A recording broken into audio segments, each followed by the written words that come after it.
Austin Reaves is absolutely thriving ever since the Lakers traded for Luka Doncic. Let's roll some film.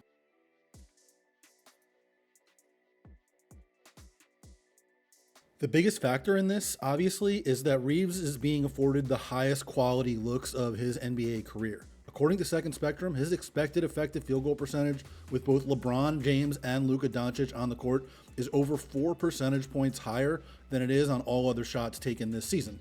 And that makes sense, obviously, right? These guys are two of the best passers, not just in the league, but in the history of NBA professional basketball in America.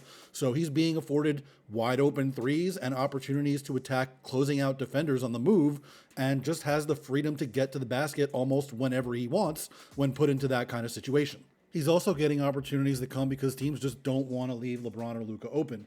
You take this sideline out of bounds play late in the game against the Warriors. Luka cuts to the corner first and obviously draws a whole lot of defensive attention, and that frees Reaves up to come around a curl at the top of the key and hit an open three. Then you get things like this where Reaves can take advantage of the switch pocket on a LeBron James dribble handoff. That type of thing happens all the time.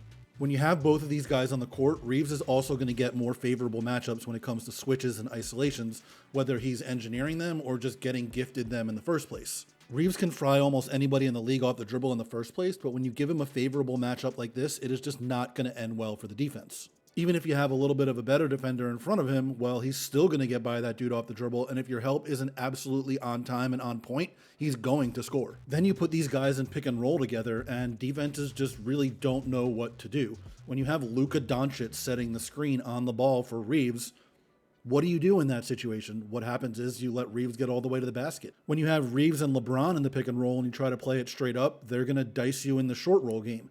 When you have Reaves and LeBron in the pick and roll and you try to switch, well, obviously they're going to be able to take advantage of that too. They're too good.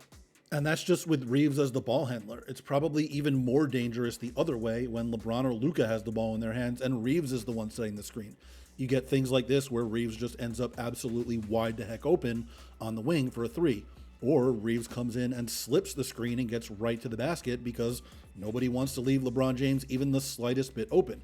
That'll happen against pretty much any defensive team. There's really not much you can do about it when you have threats this good and passers who know exactly what they're doing at all times. Then you get into a situation where you put two of these guys together in a ball screen and it generates a favorable matchup for either LeBron or Luka, and that opens things up for somebody else. When you have to devote that much attention to 1, 2, 3 guys on the court, somebody is going to wind up open. That could be Dorian Finney-Smith. That could be Jackson Hayes. That could be Rui Hachimura. That could even be Luka Doncic, depending on how the defense plays it. But Reaves himself is also a big enough threat at this point that he can be the one drawing the defensive attention and have LeBron or Luka be the one that takes advantage of it.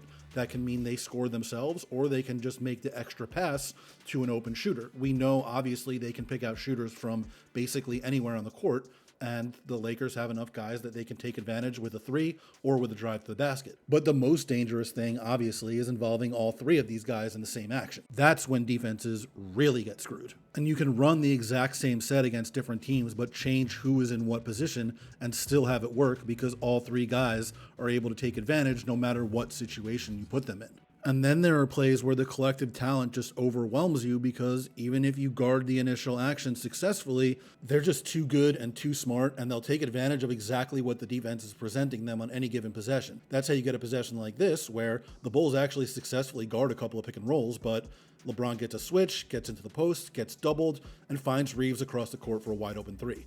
That kind of stuff's happening all the time. Thank you for watching Last Night in Basketball. I'm Jared Dubin. Like and subscribe below. Head over to lastnightinbasketball.com and subscribe today.